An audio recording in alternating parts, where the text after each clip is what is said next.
సీతారామ కళ్యాణం జరిగి వారు తిరిగి అయోధ్య చేరడంతో బాలకాండ సమాప్తమైంది.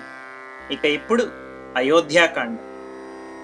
భరతుడు తన మేనమామతో కలిసి తాతగారింటికి వెళ్ళాడు. తనతో కూడా శత్రుఘ్నుని కూడా తీసుకెళ్ళాడు. భరత శత్రుఘ్నులు మేనమామింట్లో సుఖ సంతోషాలతో ఉన్నప్పటికీ అయోధ్యలో ఉన్న తల్లిదండ్రులను మరిచిపోలేదు. ప్రతిరోజు తమ తల్లిదండ్రులను మనసారా తలుచుకుంటూ ఉన్నారు. అదే ప్రకారంగా దశరథుడు కూడా తన కుమారులు భరత శత్రుఘ్నులు ఏం చేస్తున్నారో ఏమో అని ప్రతిరోజు తలుచుకుంటూ ఉండేవాడు. ఎందుకంటే దశరథుడు తన నలుగురు కుమారులను సమానంగా ప్రేమించేవాడు, ఆదరించేవాడు. అందుకని భరత శత్రుఘ్నులు తన ఎదుట లేకపోయినా అనుదినము వారిని తలుచుకుంటూ ఉండేవాడు. కానీ తన నలుగురు కుమారుల్లోనూ పెద్ద కుమారుడు రాముడంటే దశరథునికి ప్రేమాభిమానాలు కొంచెం ఎక్కువగా ఉండేవి. కౌసల్యకు కూడా రాముడంటే పంచప్రాణాలు. రాముని విడిచి ఒక్క నిమిషం కూడా ఉండేది కాదు. ఇంకా రాముడు కూడా అందుకు తగ్గట్టుగానే ఉండేవాడు. రాముడు మంచి రూపవంతుడు, శౌర్యవంతుడు, పైగా దశరథుని కుమారుడు. రాముడు ఎల్లప్పుడూ ప్రశాంతమైన మనస్సుతో ఉండేవాడు. అందరితో మృదువుగా మాట్లాడేవాడు. తనతో ఎవరైనా కటువుగా మాట్లాడినా మౌనంగా ఉండేవాడే గాని వారితో పరుషంగా మాట్లాడేవాడు కాదు. రాముడు అల్పసంతోషి. ఎవరైనా తనకు చిన్న ఉపకారం చేసినా అమితంగా సంతోషించేవాడు. తనకు ఎవరు ఎన్ని అపకారములు చేసినా వాటిని మనసులో పెట్టుకునేవాడు కాదు. రాముడు అస్త్రవిద్య, శస్త్రవిద్యల సాధన చేసేవాడు. తీరిక సమయముల్లో వయోవృద్ధుల, జ్ఞానవృద్ధుల వద్దకు పోయి మంచి విషయములు నేర్చుకునేవాడు. అంతేగాని వినోద విలాసములతో సమయమును వృధా చేసేవాడు కాదు. రాముడు అందరితోనూ చాలా కలుపుగోలుగా ఉండేవాడు. ముందు తనే అందర్నీ పలుకరించి వారి యోగక్షేమములు అడిగి తెలుసుకునేవాడు. తాను అమితమైన పరాక్రమవంతుడునైనను కొంచెం కూడా గర్వము లేకుండా అందరితో కలిసిపోయేవాడు. రాముడికి ఉన్న మరొక మంచి లక్షణం, రాముడు ఎన్నడూ అసత్యము పలికేవాడు కాదు. బ్రాహ్మణులను, పెద్దలను గౌరవించేవాడు. ప్రజలు తనను ఏ ప్రకారంగా గౌరవిస్తారో అదే ప్రకారం రాముడు కూడా ప్రజలను గౌరవించేవాడు. రాముడికి కోపం అంటే ఏమిటో తెలియదు. అందరి మీద దయ కలిగి ఉండేవాడు. దీనులను చూచి జాలి పడేవాడు. తోచిన సహాయము చేసేవాడు. రాముడు ధర్మపరుడు. సకల ధర్మములు తెలిసినవాడు. కానీ ఏమీ తెలియనట్టుండేవాడు. తనకు అన్నీ తెలుసు అని గర్వించేవాడు కాదు. రాముడు మచ్చలేని మానవుడు. ఇంద్రియములను అదుపులో ఉంచుకుని ప్రవర్తించేవాడు. రాముడు క్షత్రియుడు. అందుకని తన స్వధర్మమైన క్షత్రియ ధర్మమును ఆచరించేవాడు. రాముడు తనకు కానీ ఇతరులకు కానీ కీడు చేసే కార్యములు యందు ఏమాత్రం ఆసక్తి చూపేవాడు కాదు. ధర్మ విరుద్ధంగా ఏ పని చేసేవాడు కాదు. ఎదుటివారి ఆంతర్యము గ్రహించి తగు విధంగా నేర్పుగా మాట్లాడేవాడు. రాముడు తన ఆరోగ్యమును చక్కగా కాపాడుకునేవాడు. ఎలాంటి దురలవాట్లకు లోనయ్యేవాడు కాదు.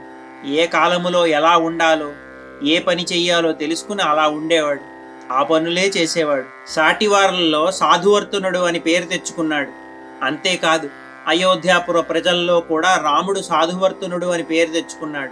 అటువంటి రాముడు విద్యాభ్యాసము పూర్తి చేసుకున్నాడు. వేదాంగముల్లో ప్రావీణ్యము సంపాదించాడు. ధనుర్విద్యలో తండ్రి దశరథుణ్ణి మించిపోయాడు. తాను జన్మించిన ఇక్ష్వాకు వంశమునకు తన సద్గుణములతో వన్నె తెచ్చేవాడయ్యాడు. పురుషార్థములైన ధర్మము, అర్థము, కామము, మోక్షము వీటి గురించిన తత్వమును బాగా ఆకళింపు చేసుకుని తదనుగుణంగా నడుచుకునేవాడు.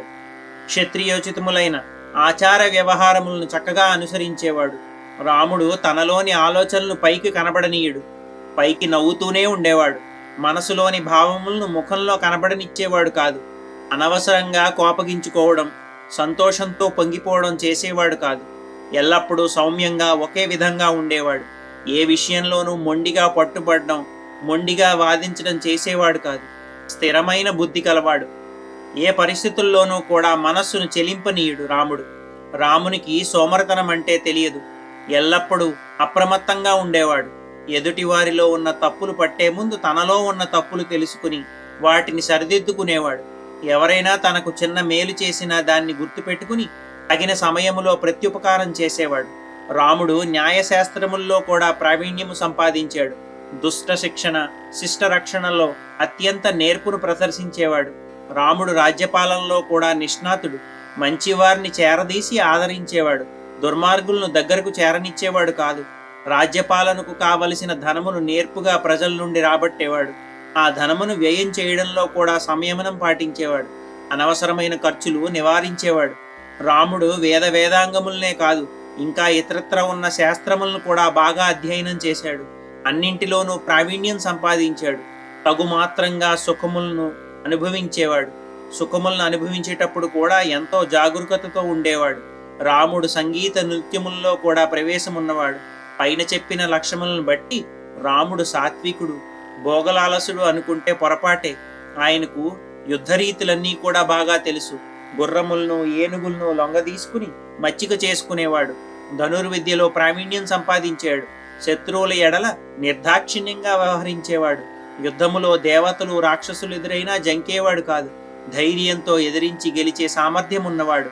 అలా అని చెప్పి అందరి మీద అనవసరంగా యుద్ధానికి కాలదూవేవాడు కాదు. రాముడు ఎవరి మీద కోపగించుకోడు. అవసరం అయినప్పుడు కోపం తెచ్చుకుంటాడు. అవసరం తీరగానే ఆ కోపాన్ని వదిలేస్తాడు. ఇన్ని సుగుణములు ఉన్నవాడు కాబట్టే రాముడు ముల్లోకముల్లో కీర్తింపబడ్డాడు. రాముడు తన సుగుణములతో సూర్యుని వలె ప్రకాశించేవాడు. ఇటువంటి సకల సద్గుణ సంపన్నుడైన రాముడు తమకు రాజు కావాలని అయోధ్య ప్రజలు కోరుకునేవారు. అదే ఆలోచన దశరథునికి కూడా వచ్చింది. తన జీవిత కాలంలో రాముడు రాజు అవుతాడా, రాముని రాజుగా నేను చూడగలనా అని అనుకున్నాడు. రాముడికి రాజు కాదగ్గ లక్షణములు ఉన్నాయా అని ఆలోచించాడు. అయోధ్యావాసులందరూ రాముడు రాజు కావాలని కోరుకుంటున్నారు. ఎందుకంటే రాముడు ఎల్లప్పుడూ ప్రజల యొక్క వృద్ధిని కోరుకునేవాడు. అయోధ్య ప్రజలకు దశరథుని కంటే కూడా రాముడంటేనే ఎక్కువ గౌరవం, అభిమానం. రాముడు బల పరాక్రమముల్లో యమునితోనూ ఇంద్రునితోనూ సమానమైనవాడు. బుద్ధిలో బృహస్పతి వంటివాడు. ధైర్యములో మేరు పర్వతం వంటివాడు. ఒక రాజుకు ఉండవలసిన మంచి లక్షణములన్నీ రామునికి ఉన్నాయి. ఆ ఆలోచన వచ్చిందే తడవుగా దశరథుడు తన మంత్రులను పిలిపించాడు. వారితో ఆలోచించాడు. అమాత్యులారా, నేను పెద్దవాడినయ్యాను. వయసు మీద పడింది. ఇంక రాజ్యపాలన చెయ్యలేను. అయోధ్య ప్రజలందరూ రాముడు రాజు కావాలని కోరుకుంటున్నారు. రాముడు రాజు అవడం అందరికీ సమ్మతమే. రాముడు రాజైతే నేను కూడా నిశ్చింతగా విశ్రాంతి తీసుకుంటాను. దీనికి మీరంతా అనుమతిస్తారని ఆశిస్తున్నానని అన్నాడు. మంత్రులంతా దశరథుని మాటలకు సంతోషంగా తమ ఆమోదము తెలిపారు. వారి అనుమతితో రాముని యువరాజును చేయడానికి నిశ్చయించాడు దశరథుడు. తరువాత దశరథుడు సభను ఏర్పాటు చేశాడు. సామంతరాజులను, పుర ప్రముఖులను, అధికారులను, ఉద్యోగులను సభకు ఆహ్వానించాడు. ఇన్నీ చేశాడు కానీ కేకయ దేశంలో ఉన్న భరతునికి, శత్రుఘ్నునికి ఈ విషయం తెలియజేయలేదు. తర్వాత వారే తెలుసుకుంటారులే అని నిర్లక్ష్యం చేశాడు. రాజసభ ఏర్పాటైంది. దశరథ మహారాజు సింహాసనం అలంకరించాడు. సభను అలంకరించిన సామంతరాజులను, మంత్రులను, పురప్రముఖులను, ఇతర పౌరులను చూచి ఇలా అన్నాడు. సభాసదులారా, మా పూర్వీకులైన ఇక్ష్వాకు వంశీయులు ఈ అయోధ్యను తరతరాలుగా పరిపాలిస్తున్నారు. ఇక్ష్వాకు వంశపు రాజుల పాలనలో మీరందరూ సుఖ సంతోషాలతో వర్ధిల్లుతున్నారు. వారి వంశీకుడునైన నేను కూడా అనేక సంవత్సరాలుగా ఈ అయోధ్యను నా పూర్వీకులు చూపిన మార్గంలోనే ధర్మబద్ధంగా పాలిస్తున్నాను. నా జీవితమంతా ఈ సింహాసమునకు ఉన్న శ్వేతఛత్రము నీడలో గడిచిపోయింది. నాకు వయసైపోయింది. వృద్ధుడునయ్యాను. శరీరంలో పట్టు సన్నగిల్లింది. రాజ్యపాలన చేసే శక్తి కోల్పోయాను. ఈ శరీరం విశ్రాంతిని కోరుకుంటూ ఉంది. రాజ్యభారం వహించడం చాలా కష్టమైన విషయం. జితేంద్రియుడు కానివాడు ఈ రాజ్యభారం మోయలేడు. అందుకని నేను వశిష్ఠుల వారిని, పురోహితులను పిలిపించి వారితో సంప్రదించాను.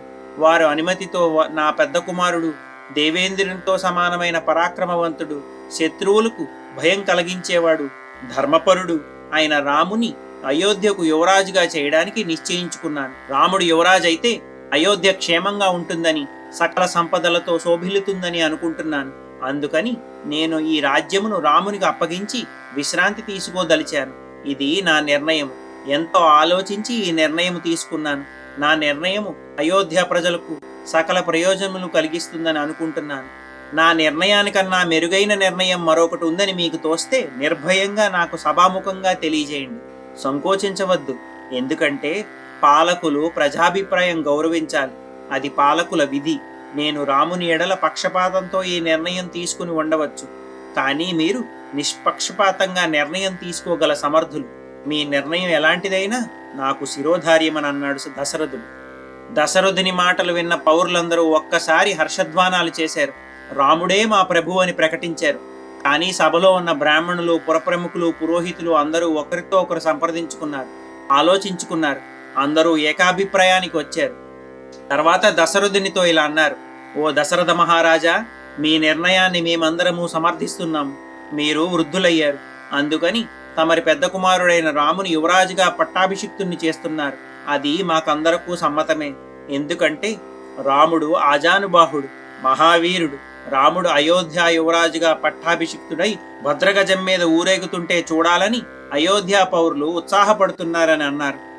అప్పుడు దశరథుడు పురప్రముఖులతో ఇలా అన్నాడు: పురప్రముఖులారా, నేను చెప్పాను కదా అని నా నిర్ణయానికి మీరు అంగీకారం తెలిపేరేమో అని నాకు సందేహంగా ఉంది.